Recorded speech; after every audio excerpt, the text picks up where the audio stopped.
ठीक है, Bohr atomic model chapter 12 NCERT. तो बोहर एटॉमिक मॉडल में क्या है, ड्रॉबैक ऑफ रदरफोर्ड। पहले सबसे पहले जो बोहर एटॉमिक मॉडल दिया था उसके पहले कुछ ड्रॉबैक था। ठीक है, ड्रॉबैक क्या था, according to Rutherford electrons loss their electron. Electron अपनी एनर्जी को क्या करेंगे, खत्म करेंगे और एक दिन ऐसा आएगा कि वो नाभिक में गिर के अपने अस्तित्व को समाप्त कर लेंगे। लेकिन ऐसा नहीं होता है, उसको बताने वाला कौन था, बोहर था। तो electrons loss their electron spiral ending and destroy his body in nucleus. और अपनी बॉडी को डिस्ट्रॉय करके न्यूक्लियस में गिर के अपने अस्तित्व को क्या कर लेंगे, समाप्त कर लेंगे। तो ये ड्रॉबैक था किसका, रदरफोर्ड का। लेकिन रदरफोर्ड के ड्रॉबैक को सही करने वाला जो साइंटिस्ट था वो था आपका ये बोहर। तो but resolving the drawback of Rutherford by the help of Bohr atomic model. तो बोहर एटॉमिक मॉडल के द्वारा रदरफोर्ड की कमियों को क्या किया गया, दूर किया गया। तो कमी ये थी, कमी को दूर करते हुए बोहर ने ये बताया कि according to Bohr all electron angular momentum is NH/2π। जितने इलेक्ट्रॉन होते हैं उनके एंगुलर मोमेंटम क्या होते हैं, NH/2π होते हैं। इलेक्ट्रॉन जो रिवॉल्व कर रहे होते हैं न्यूक्लियस में, जब रिवॉल्व करते हैं इलेक्ट्रॉन्स, ये न्यूक्लियस हो गया और ये जो इलेक्ट्रॉन रिवॉल्व कर रहे हैं, ये जो घूम रहे हैं इसके इलेक्ट्रॉन, चारों तरफ जो इलेक्ट्रॉन घूम रहे हैं, इनका जो एंगुलर मोमेंटम होता है वो NH/2π होना चाहिए। अगर NH/2π होगा तो यहाँ पे होगा क्या, तो NH/2π जिसमें n होना चाहिए हमारा इंटीजर, n क्या होना चाहिए, इंटीजर होना चाहिए। वो इंटीजर इसलिए होना चाहिए, फ्रैक्शन और डेसिमल में नहीं होना चाहिए, वरना इनके और जो ऑर्बिट हैं वो नॉन स्टेशनरी हो जाएंगे। क्या हो जाएंगे, नॉन स्टेशनरी, मतलब अस्थिर। वो स्थिर नहीं होंगे, क्या हो जाएंगे, अस्थिर हो जाएंगे, जिसकी वजह से इनकी स्पाइरल एंडिंग पॉसिबल हो जाएगी और ये अपनी एनर्जी को एक बार लॉस करेंगे और दोबारा फिर से ये अपनी एनर्जी को गेन करके उस वाले ऑर्बिटल में नहीं जा सकते। ठीक है ना, तो इनकी स्पाइरल एंडिंग होगी और ये अपने आप को अस्तित्व समाप्त कर लेंगे। इससे बचने के लिए n हमेशा कैसा होना चाहिए, इंटीजर होना चाहिए। तो एंगुलर मोमेंटम NH/2π रखा गया। ठीक है ना, तो electron not going to spiral ending, इलेक्ट्रॉनों का स्पाइरल एंडिंग नहीं होता है इनटू न्यूक्लियस, तो इनका स्पाइरल एंडिंग नहीं होगा। ये जो स्पाइरल एंडिंग हो रहा था ये रुक जाएगा। और यहाँ पे मैंने कहा कि n कैसा होना चाहिए, इंटीजर होना चाहिए, क्योंकि n कैसा है, हमारा इंटीजर है। एक बात और कि अगर इंटीजर n रहेगा तो इनका ऑर्बिटल जो होगा वो स्टेशनरी हो जाएगा। क्या हो जाएगा, स्टेशनरी। स्टेशनरी का यहाँ मतलब होता है स्थिर, रुका हुआ, कांस्टेंट, गतिहीन, इसकी कोई गति नहीं होगी। जिनका रुका हुआ कांस्टेंट स्पीड हो, तो इनकी इलेक्ट्रॉनों के जो ऑर्बिटल होते हैं, सबसे पहले ये जो ऑर्बिटल्स हैं ये क्या है, स्टेशनरी है। क्या है, स्टेशनरी, मतलब ये क्या हो रहा है, स्थिर है, ये वेरिएबल नहीं है, ये बदल नहीं रहे हैं। जिसकी वजह से अगर इलेक्ट्रॉन एक जगह पे इलेक्ट्रॉन चक्कर काट रहा होगा तो वो इलेक्ट्रॉन पार्टिकुलर उसी में चक्कर काट रहा होगा, कूद के दूसरे में नहीं जा रहा होगा, वो बात अलग है। अब ये इनकी स्टेशनरी ऑर्बिट हो रही होगी, मतलब इनके ऑर्बिटल चेंज नहीं हो रहे होंगे, ऑर्बिटल अपने आप को चेंज नहीं कर रहे होंगे। और जो इलेक्ट्रॉनों का रिवॉल्यूशन होगा, इसलिए जो इलेक्ट्रॉनों का रिवॉल्यूशन होगा, जो इलेक्ट्रॉन चक्कर काट रहे होंगे उनको, वो भी क्या होंगे, स्टेशनरी होंगे। क्या होंगे, स्टेशनरी, मतलब स्थिर होंगे। ठीक है ना, जिसकी वजह से इलेक्ट्रॉन अपने अस्तित्व को नहीं समाप्त करता है, बल्कि वो अनंत काल तक वो हमेशा क्या करता है, न्यूक्लियस के सराउंडिंग में क्या करता रहता है, चक्कर लगाता रहता है। अगर ऐसा अगर हो जाता है रदरफोर्ड, अकॉर्डिंग टू रदरफोर्ड, अगर ऐसा हो जाता कि इलेक्ट्रॉन्स न्यूक्लियस के सराउंडिंग में चक्कर काटता रहता और एक समय ऐसा आता कि वो अपने एनर्जी को रिलीज करता, एनर्जी को लॉस कर देता पूरी तरह से, और वो न्यूक्लियस में गिर के अपने अस्तित्व को समाप्त कर लेता। अगर ऐसा होता, इसका मतलब कि जितनी भी बॉडी अभी आपके सामने नजर आ रही है जिनमें न्यूक्लियस है, मतलब एक छोटे से सेल से लेकर एक बड़ी सी बॉडी लेकर, क्योंकि सारी चीजें न्यूक्लियस से ही जाके बनती हैं। ठीक है ना, चाहे वो डायरेक्ट टाइप का ऑब्जेक्ट हो चाहे इनडायरेक्ट टाइप ऑब्जेक्ट हो, कोई भी यूनिवर्स में चीजें एग्जिस्ट करती है तो वहां पे न्यूक्लियस जरूर होगा, और न्यूक्लियस होगा तो उसके सराउंडिंग में इलेक्ट्रॉन्स चक्कर लगाते हैं। समझ रहे हैं ना, तो ऐसा पॉसिबल हो जाता अकॉर्डिंग टू रदरफोर्ड कि सारे इलेक्ट्रॉन्स अपने अस्तित्व को समाप्त कर लेंगे एक दिन, तो पूरा ब्रह्मांड जीरो बन जाता, ब्लैक होल में समा जाता, मतलब पूरी ब्रह्मांड के कोई अस्तित्व ही नहीं रह जाता, सारी चीजें एकदम तहस नहस हो जाती। वो बनता और कब नष्ट हो जाता किसी को अंदाजा भी नहीं होता, मतलब कि सब चीजों का लाइफ टाइम फिक्स होता है और हम बता सकते थे कि ये चीजें इतनी दिन बाद नष्ट हो जाएंगी। हालांकि बहुत सारी चीजों का हम प्रेडिक्शन अलग से लगा सकते हैं और ये बड़े लेवल पे पॉसिबल हो सकता है, बड़े लेवल पे जैसे हम प्रिडिक्शन कर सकते हैं कि अब अर्थ कितने सालों तक जिंदा रह सकता है, तो हम कहेंगे इतने बिलियन इतने मिलियन सालों तक ये जिंदा रह सकता है। और भी जो स्पेस में सारी चीजें जो दिखाई दे रही, बड़े न्यूक्लियर लेवल को छोड़ के बड़े लेवल पे देखा जाए तो चीजें अपनी एक बार स्पाइरल एंडिंग करेंगी, वो अपने एनर्जी को लॉस करेंगे। एक दिन ऐसा होगा कि अपनी एनर्जी को लॉस करेंगे और वो जाके अपने अस्तित्व को क्या कर देंगे, समाप्त कर देंगे। लेकिन हर केस मतलब कि देखा गया, बोहर से एटॉमिक मॉडल के द्वारा ये समझाया गया कि ऐसा पॉसिबल नहीं है, बल्कि उनका सारी चीजें स्टेशनरी होने के कारण न्यूक्लियस के सराउंडिंग में जो इलेक्ट्रॉन्स होते हैं वो अपने अस्तित्व को समाप्त नहीं करते हैं, बल्कि वो जीवन पर्यंत तक या मतलब जब तक उनका साइकिल चल रहा है तब तक वो जब चलता ही रहेगा, हमेशा कभी समाप्त नहीं होता है। समझ रहे हैं ना? बड़े लेवल पे ऐसा हम प्रिडिक्शन लगा सकते हैं कि चीजों का एक समय ऐसा आएगा कि अपनी एनर्जी लॉस करेगा, सारी चीजों बर्बाद करेगा, मतलब चलते चलते खत्म हो जाएगा और बाद में ये अपने अस्तित्व को क्या कर लेगा, समाप्त कर लेगा। ठीक है ना? ठीक है, तो ऐसा माना जाता है, लेकिन ऐसा बोहर ने समझाया कि ऐसा नहीं हो सकता, बल्कि सारी चीजें का अस्तित्व हमेशा बना रहेगा, न्यूक्लियर लेवल पे बना रहेगा, न्यूक्लियर लेवल पे चीजें बनी रहेंगी। बाकी अगर हम बड़े लेवल पे बात करें तो वो डिस्ट्रॉय हो सकती हैं, क्योंकि वो बड़े लेवल पे उसमें बहुत सारे न्यूक्लियस काम कर रहे होंगे एक साथ में। लेकिन अगर एक छोटे न्यूक्लियस की बात करें तो सराउंडिंग में जो इलेक्ट्रॉन्स होंगे वो अपने आप को कभी भी डिस्ट्रॉय नहीं करेंगे। ठीक है ना? According to Bohr atomic model, क्योंकि जितने भी पृथ्वी पे रही मतलब ब्रह्मांड में, पूरे यूनिवर्स में जितनी भी चीजें एग्जिस्ट करती हैं उनका सबसे लेना देना न्यूक्लियस से रहेगा। किससे लेना देना है? सारी चीजें न्यूक्लियस से लेना देना है, क्योंकि हर बॉडी में न्यूक्लियस क्या है, सिचुएटेड है, हर बॉडी में न्यूक्लियस विराजमान है। समझ गए ना? और हर बॉडी में अगर न्यूक्लियस विराजमान है तो सारी चीजों का स्पाइरल एंडिंग होना चाहिए, उनको अपना अस्तित्व समाप्त कर लेना चाहिए। लेकिन बॉडी डिस्ट्रॉय होने के बाद भी कहीं ना कहीं न्यूक्लियर लेवल पे वो इलेक्ट्रॉन उस चीज का चक्कर लगाता ही रहता है। किसका? न्यूक्लियस का। समझ गए ना? तो बड़े लेवल पे डिस्ट्रॉय चीजें होती हैं, लेकिन छोटे लेवल पे, न्यूक्लियस लेवल पे चीजें डिस्ट्रॉय नहीं होती हैं, बल्कि मतलब बोले तो इनका इलेक्ट्रॉन डिस्ट्रॉय नहीं होता है। इलेक्ट्रॉन हमेशा न्यूक्लियस के सराउंडिंग में चक्कर काटता ही रहेगा। ठीक है ना? तो ये था बोहर एटॉमिक मॉडल। तो इनको आप नोट करिए, इसके बाद में हम बताने वाले हैं इसके यूजेस कहाँ हैं, इनके फार्मूले कैसे निकल के आएंगे, इसकी एनर्जीज कैसे निकल के आएंगी, लॉज ऑफ कंजर्वेशन लगाया जाएगा और कुछ एनर्जीज निकल के आएंगे, उनको हम देखेंगे। ठीक है ना? चलिए देखो, तो हम यहाँ बोहर के एटॉमिक मॉडल की हेल्प से, ठीक है, हम रेडियस निकालेंगे। इस न्यूक्लियस के इलेक्ट्रॉनों का रेडियस निकालेंगे हर एटम के लिए कि एटम की त्रिज्या क्या है। तो एटम की त्रिज्या निकालने के लिए मतलब रेडियस एनर्जी डेरिवेशन, तो हमें रेडियस एनर्जी डेरिवेशन करना पड़ेगा। तो देखो, जब इलेक्ट्रॉन चक्कर लगाता है न्यूक्लियस के चारों ओर, तो उसके अंदर की तरफ मान लेते हैं न्यूक्लियस जो अंदर की तरफ इलेक्ट्रॉन को खींच के रखता है, वो हमारा इलेक्ट्रोस्टैटिक फोर्स होता है। कौन सा फोर्स होता है? इलेक्ट्रोस्टैटिक। तो इलेक्ट्रोस्टैटिक फोर्स स्थिर विद्युतीय बल से इलेक्ट्रॉन को न्यूक्लियस अपनी तरफ खींच के रखता है, जबकि इसको फेंकने वाला जो फोर्स होता है वो फ्यूगल फोर्स होता है। क्योंकि जब भी कोई चीज सराउंडिंग में चक्कर काट रही होती है तो उसके अंदर सेंट्रीपिटल फोर्स या सेंट्रीफ्यूगल फोर्स एक्ट करता है। तो हमने यहाँ सेंट्रीफ्यूगल फोर्स माना। तो सेंट्रीफ्यूगल फोर्स जिसे हिंदी में कहते हैं आप केंद्रीय बल, या इसे छद्म बल कह सकते हो आप, झूठा बल। तो अपने मन के लिए जुगाड़ के लिए हमने इसका बल लगा दिया और हमने इस बल को ले लिया।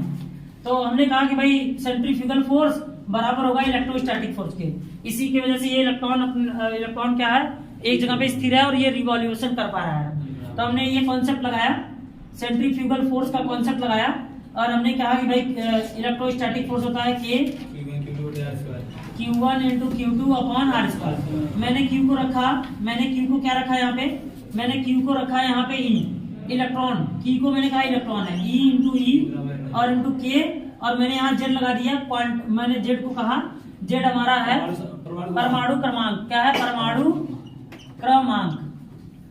क्रमांक है। ठीक है ना? ये परमाणु क्रमांक है। परमाणु क्रमांक मतलब एटम का एटॉमिक नंबर। ठीक है ना? क्या ये एटॉमिक नंबर है। तो हमने यहाँ से R की मतलब यहाँ पे इसकी वैल्यू रखी, Q × Q मिलके क्या हो जाएगा E², और हमारा Z वाली वैल्यू यहाँ पे हम देखो, यहाँ से R रेडियस को काट भी सकते हैं और हम इसे इक्वेशन नंबर 1 दे सकते हैं। हम इसे इक्वेशन नंबर 1 ना दे करके किसी कहें, इसे इक्वेशन नंबर 1 दे दें। तो ये वाली वैल्यू mv² की वैल्यू से यहाँ तक हम निकालने के बाद में यहीं पर रुक जाएंगे और हम देखेंगे बोहर ने क्या कहा था। तो बोहर के एटॉमिक मॉडल ने कहा था कि जो इलेक्ट्रॉन रिवॉल्व करते हैं उनका एंगुलर मोमेंटम L = NH/2π होता है। तो L बराबर mvr NH/2π हो गया, तो V बराबर हो गया हमारा NH/2πmr, ठीक है ना। मैंने V की वैल्यू यहाँ से निकाल लिया, तो जब V की वैल्यू निकाली है तो हमने इसे इक्वेशन नंबर कौन सा दिया, इक्वेशन नंबर 2। तो हमने कहा समीकरण 1 और समीकरण 2 से फ्रॉम इक्वेशन 1 एंड 2 सीधा सा सिंपल सा बात मैंने कहा कि इस V की वैल्यू यहाँ पे उठा के रख दो। तो इस V की वैल्यू जो मैं यहाँ V की जगह पे रखूंगा तो ये तो V² है, तो इसका मतलब N² H² 4π² M² R², सारी चीजों का स्क्वायर हो गया स्क्वायर, ठीक है। अब ये देखो ये R ये वाली वैल्यू बची थी ना ZE, अब ये देखो ZE Z², मतलब ये Z था हमारा ZE² अपॉन R², ठीक है ना। ये काटने के बाद हमारा क्या बचा था, R बचा था, क्या बचा था R, और यहाँ से हमने एक R को क्या कर दिया, मार दिया। यहाँ R जो नहीं था ये सीधा R² हो गया था, तो हमने एक R किसको मार दिया, तो इसका एक R बचेगा, यहाँ एक R बचेगा। हमें इसी R की वैल्यू निकालनी है, तो हमने सारी चीजों को उधर ले गया और ये वाली चीज इधर लाई। हमने बॉर्डर पार भेजना सबको आता है इतनी मैथमेटिक कि यहाँ से R की वैल्यू यहाँ से निकाल लेनी है, इस जगह से R की वैल्यू कैलकुलेट कर लेनी है। तो R बराबर हो जाएगा N² H² एप्सिलॉन 0, ये वहां चला जाएगा और ये दोनों नीचे आ जाएंगे। तो यहाँ पे जो चीजें बदलने वाली वो होती हैं वो परमाणु का परमाणु क्रमांक और उसका क्वांटम नंबर, क्योंकि परमाणु क्रमांक जब बदलेगा तो उसका क्वांटम नंबर भी क्या हो जाएगा, बदल जाएगा। तो दो ही चीजें वेरिएबल है, बाकी सारी चीजें यहाँ फिक्स है। जैसे हम कहें फलान का क्वांटम संख्या क्या होता है तो वो भी फिक्स है। अब एप्सिलॉन 0 को कहें तो वो भी फिक्स है, 8.85 × 10⁻12 वो भी फिक्स है। पाई की वैल्यू भी फिक्स है और इलेक्ट्रॉन का मास भी फिक्स है 9.10 × 10⁻31। सारी चीजें फिक्स हैं, तो उनको हमने प्रोपोर्शनल की गठरी में डाल दिया और जो चीजें बदलने वाली थी वो N² और कौन था, Z था। तो हमने खाली यहाँ से क्या उठा लिया, N² और Z। तो ये हमारे प्रोपोर्शनल में बचा और इसी से हम किसी भी एटम के रेडियस एनर्जी का रेडियस एनर्जी निकाल पाएंगे। डेरिवेशन तो हो चुका है रेडियस एनर्जी का, और ये बहुत इंपॉर्टेंट है, यहाँ पे ये काफी इंपॉर्टेंट है इक्वेशन। आप निकालना आपको आता रहना चाहिए, बाकी याद रखने की जरूरत नहीं है, निकालने आना चाहिए बस। तो हम यहाँ पे आराम से हम निकाल सकते हैं।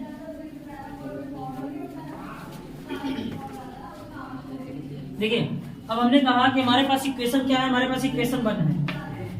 तो इक्वेशन 1 से तो हम बाद में देख ही लेंगे, पहले हमें यहाँ पे जो वैल्यू निकल के आई है, हमारी वैल्यू क्या निकल के आई है, वैल्यू हमारी निकल के आई है R proportional N² upon Z, ठीक है। इससे जो निकल के आएगा, मतलब हम कहें कि जो ये एक रेडियस, दूसरा रेडियस, तीसरा रेडियस, मतलब जितने इसमें कक्षक होंगे, जितने सेल होंगे, उतना ज्यादा इसके क्या होंगे, रेडियस होंगे। तो सबका रेडियस अलग अलग होगा हर एटम के लिए, मतलब जिन एटम की हम बात करें जिनका एटॉमिक नंबर बड़ा होगा उनका जो रेडियस होगा वो भी क्या होगा, बड़ा होगा। जिनका एटॉमिक नंबर छोटा होगा उनका रेडियस क्या होगा, छोटा होगा। जिनका रेडियस छोटा होगा उनकी एनर्जी ज्यादा इंपैक्ट होती होगी, उनकी ज्यादा एनर्जी मजबूत होती होगी, उनकी स्टेबिलिटी बहुत ज्यादा होती होगी और उनकी एनर्जी भी ज्यादा होगी। जो ज्यादा नजदीक में होंगे उनकी एनर्जी भी ज्यादा होगी, ठीक है ना। और जो बड़े एटम होंगे उनकी रेडियस बढ़ जाएगी और उनका एनर्जी कम हो सकता है, न्यूक्लियस उनको अट्रैक्ट कम करेगा, जिससे उनकी स्टेबिलिटी क्या हो जाएगी, कम हो जाएगी। मतलब हम कहने का मतलब उनकी एनर्जी के बारे में बात कर रहे हैं और उनकी एनर्जी हम कैलकुलेट कर सकते हैं इस तरीके से। तो हम कहेंगे, मान लेते हैं n कक्षा के इलेक्ट्रॉन के लिए, n कक्षा वाले इलेक्ट्रॉन के लिए, n वाले इलेक्ट्रॉन के लिए हम कहेंगे r जो होगा वो होगा r = यहाँ पे मैंने इक्वल टू वाला साइन ले लिया N² R1, ठीक है ना। मैंने कहा ये प्रोपोर्शनल की गठरी खोलने के बाद में मैंने कहा N² और R1, मतलब हम पहले वाले कक्षा के लिए बात करेंगे तो क्या कहेंगे, R1, दूसरे वाले के लिए बात करेंगे तो R2, तीसरे वाले बात करेंगे तो R3। मतलब यहाँ n की भी वैल्यू 1, 2, 3 बदलती जाएगी, ठीक है। सबसे पहले हम R1 के लिए कैलकुलेट करेंगे, तो R1 के लिए जो वैल्यू आती है वो आता है 53 एंगस्ट्रॉन। कितना होता है, मतलब हाइड्रोजन एटम के लिए, किसके लिए, फॉर हाइड्रोजन एटम तो हाइड्रोजन एटम के लिए जो वैल्यू आती है R की वो कितनी आती है, 53 एंगस्ट्रॉन आता है। कितना आता है, 53 एंगस्ट्रॉन। और जब भी हम शुरुआत करेंगे तो हम पहले ही मतलब हाइड्रोजन से ही शुरुआत करते हैं। हाइड्रोजन के बाद helium, lithium, beryllium, boron, carbon, nitrogen, oxygen, fluorine, neon, something सारे एटम आते जाते हैं। हाइड्रोजन के बाद से ही चालू होता है। इसका मतलब हम पहले वाले को पकड़ लें, मतलब R1 को पकड़ लें, तो R1 से हम सारे एटम के रेडियस पे उपस्थित इलेक्ट्रॉनों की एनर्जी को बता सकते हैं, सिर्फ एक एटम को पकड़ने के बाद में। तो हमने कहा R1 बराबर Rn बराबर हमें मिला n² और R1 की वैल्यू 53 एंगस्ट्रॉम। इसका मतलब इस फार्मूले से, ये इतना ज्यादा इंपॉर्टेंट फार्मूला है, मतलब मान के चलो ये मोस्ट भयंकर इंपॉर्टेंट है। अभी सारी चीजें आपके दिमाग से निकल जाए, लेकिन ये दिमाग में है तो आप रेडियस एनर्जी डेरिवेशन, मतलब जो हुआ है उसके हेल्प से पर्टिकुलर इलेक्ट्रॉन का जो एनर्जी है वो हमें यहाँ कैलकुलेट कर सकते हैं कि एक्चुअल में कौन से इलेक्ट्रॉन की कितनी एनर्जी है। समझ गया ना? तो अगर हम बात करें तो हमारे पास एक फार्मूला मिल चुका है, ये हाइड्रोजन के लिए निकाला गया है पहले से। R1 बराबर 53 एंगस्ट्रॉम एनर्जी होनी चाहिए, इतना मीटर दूर पे R1 होता है हाइड्रोजन एटम के लिए। तो हम ऐसे किसी भी रेडियस पे उपस्थित इलेक्ट्रॉन के एनर्जी के बारे में बात कर सकते हैं। ठीक है, तो जैसे हमारे पास जैसे हमारा R बराबर लिथियम के लिए, किस लिए पूछ लिया मैंने? लिथियम के लिए रेडियस एनर्जी डेरिवेशन में R की वैल्यू बताओ, R एनर्जी बताओ, R बताओ लिथियम के लिए। तो लिथियम कोने वाले कक्षक में चला जाए, मतलब n बराबर 3। हाइड्रोजन, हीलियम, लिथियम कौन से नंबर पे आ रहा होगा? 3। या हम कहें कि बताओ तीसरे कक्षक के लिए, ऐसे ना पूछे तो ये कहे बताओ n बराबर 3, मतलब क्वांटम संख्या n बराबर 3 के लिए R की वैल्यू बताओ, परमाणु त्रिज्या बताओ। क्या बताओ? R बराबर मतलब n बराबर 3 के लिए परमाणु त्रिज्या बताओ, ऐसे क्वेश्चन पूछा जाएगा। क्या पूछा जाएगा? R बराबर 3 के लिए एटम का रेडियस बताओ। तो R बराबर n बराबर किसके लिए? n बराबर 3 के लिए। तो आपको ये फार्मूला पता होना चाहिए, बस आपको कुछ नहीं रखना है। n यहाँ जहाँ n है वहां क्या रख दो? 3 रख दो। तो 3 का स्क्वायर इंटू 53 एंगस्ट्रॉम। समझ गए? तो 3 3 का 9, 9 में 53 का गुणा कर देंगे और वही हमारा आ जाएगा आंसर। जैसे मैंने कहा n बराबर 2 क्वांटम संख्या n बराबर 2 के लिए 2 की त्रिज्या बता दो। क्या बता दो? परमाणु की त्रिज्या बता दो। किसके लिए? n बराबर 2 के लिए परमाणु की त्रिज्या बता दो। तो आप यहाँ n की जगह क्या रख देते? 2। तो 2 का हो जाता है स्क्वायर, तो जब हो जाता है 2 का स्क्वायर 4, और 4 का मल्टीप्लाई किसमें कर देते? 53 में। तो हमें उस परमाणु की त्रिज्या ज्ञात हो जाती। बोलो, समझ में आ रहा है? तो ये फार्मूले से हम परमाणु की त्रिज्या ज्ञात करने में बहुत ज्यादा हेल्प मिलेगी। और ये फार्मूला आया है रेडियस एनर्जी डेरिवेशन से, क्योंकि इसमें दिख रहा है R किसके प्रोपोर्शनल में है? n²। आप एक के लिए कैलकुलेट कर लो हाइड्रोजन के लिए, बाकी आप सबके लिए बता सकते हो। ठीक है ना? आप जैसे n क्वांटम संख्या n बराबर 5, n बराबर 10, n बराबर 20, जितने भी क्वांटम संख्या के बारे में पूछे गए त्रिज्या बताओ। ज्यादातर अभी एग्जाम में आपसे जो पूछा गया है वो n बराबर 3 के लिए पूछा गया है। किसके लिए पूछा गया है? 3 के लिए। समझ रहे हो ना? तो जिन एटम की त्रिज्या के बारे में पूछा जाए, आप ये फार्मूला अगर आपके दिमाग में है तो आप यहाँ से n की वैल्यू जो n कह रहा है वहां पे रख के आप इसे कैलकुलेट कर सकते हैं। ठीक है, तो इतना आप नोट डाउन कर लीजिए। एनर्जी कंसिडरेशन लॉ, मतलब एनर्जी कंजर्वेशन लॉ क्या कहता है कि टोटल एनर्जी जो होती है, total mechanical energy kinetic energy plus potential energy के बराबर होता है। तो हमने यहाँ E=12 mv² ले लिया, माइनस U बराबर ऑलरेडी हम जानते हैं कि -e²/4πε0r होता है। ठीक है ना? तो मैंने यहाँ Z ले सकता हूँ परमाणु क्रमांक के लिए। तो 12 mv² Ze²/4πε0। समीकरण नंबर हमसे 3 बना लिए। आगे के हमारे पास इक्वेशन 2 बन चुके थे और ये हमने इसको बना लिया 3। तो हमने कहा कि हमारे पास इक्वेशन नंबर फर्स्ट क्या था कि mv² बराबर हमने देखा था Ze²/4πε0r था हमारे पास। तो मैं mv² की वैल्यू यहाँ पुट करना चाहता हूँ। तो ये सारी वैल्यू यहाँ जब मैं पुट करूंगा तो ये हो जाएगा Ze²/4πε0r। यहाँ से कॉमन क्या हो रहा है? तो Ze²/4πε0r कॉमन हो रहा है।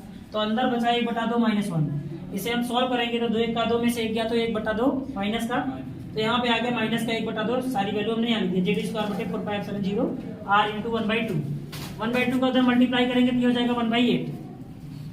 ई की वैल्यू हमारे पास थी, आ गया है -Ze²/4πε0। हम यहाँ R की वैल्यू जो हम इक्वेशन में निकाले थे, जब हम R की वैल्यू हाइड्रोजन एटम निकाल रहे थे उसके पहले जो हमारा इक्वेशन था R की वैल्यू, आप कॉपी में देखिएगा, अपने पीछे आपने नोट डाउन किया है वहाँ पे। तो R की वैल्यू यहाँ पे मिली थी n²h²/0 Ze²πm। तो पाई से पाई मर गया और यहाँ पे जो भी वैल्यू थी ऊपर ट्रांसफर हो गई।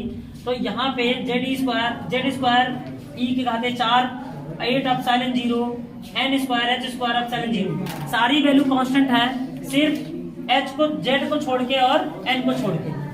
तो इसलिए हम सारी चीजों को कांस्टेंट की गठरी में बांध दिए और हमारे पास बचा ई प्रोपोर्शन z स्क्वायर बटे n स्क्वायर। अगर हम हाइड्रोजन एटम के लिए वैल्यू निकालेंगे तो वो वैल्यू निकल के आएगी E H equal to -13.6 electron volt में बटे n स्क्वायर। अगर हमें हाइड्रोजन एटम के लिए पता है एनर्जी, अगर हमें हाइड्रोजन एटम के लिए एनर्जी पता है तो ऐसे हम किसी भी एटम की एनर्जी फाइंड कर सकते हैं। तो ऑल ओवर आपको डेरिवेशन दिमाग में रहना चाहिए कि कैसे हुआ है। अगर डेरिवेशन बाय द वे आपके दिमाग में नहीं है तो आप एक्चुअली हाइड्रोजन एटम के लिए कितना इलेक्ट्रॉन वोल्ट एनर्जी होती है, अगर ये याद है तो आप किसी भी एटम की एनर्जी निकाल सकते हैं। ठीक है ना। तो आपको यहाँ पे जो मेन मुद्दा है कि आपको याद रहे तो वो हाइड्रोजन एटम के लिए एनर्जी कितनी होती है वो आपको पता होनी चाहिए। ठीक है ना। अगर ये आपको पता है, रट्टा तोता पता है, आपने रट लिया है तब भी अच्छी बात है, और आपको सारे कॉन्सेप्ट पता है तो और अच्छी बात है। लेकिन अगर आपको एक्चुअली में आप अगर इसके फार्मूले को सब भूल जाओ, अगर दिमाग में नहीं आया डेरिवेशन की इसका कैसे हुआ है, तो आप हाइड्रोजन एटम के लिए जो एनर्जी है वो पता है, तब भी हमारा सारा काम हो जाएगा। ठीक है। तो ये आज के लिए इतना ही, देख लेंगे।